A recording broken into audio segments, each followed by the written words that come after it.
Hi, I'm Zach Dodson, a health and exercise science student here at Regis University and certified personal trainer. What is the biggest problem facing our country today?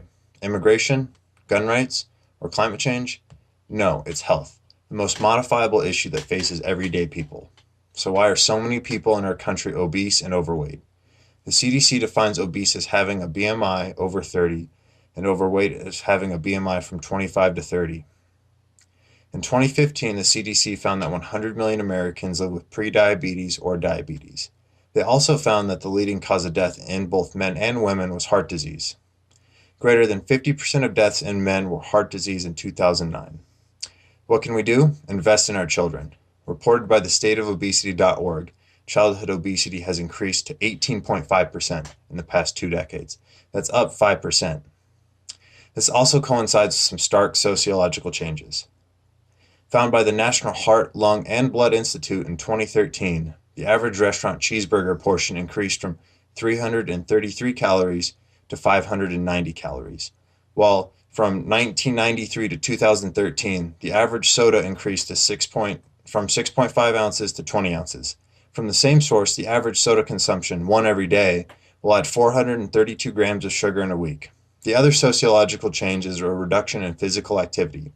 Who recommends kids from 6 to 19 years old need to attain 60 minutes of moderate to vigorous physical activity 5 days a week, when in actuality, one-fourth of kids attain this?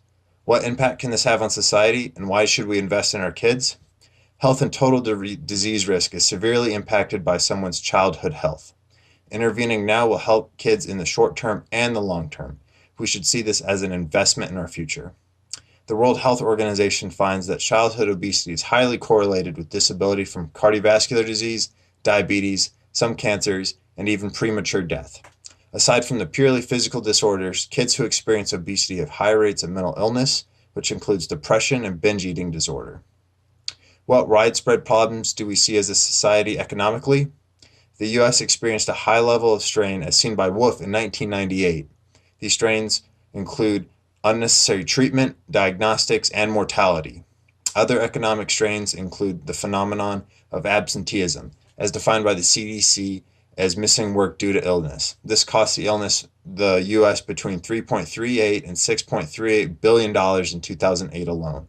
Childhood obesity is growing at an alarmingly fast rate and has the potential to increase widespread disease for decades.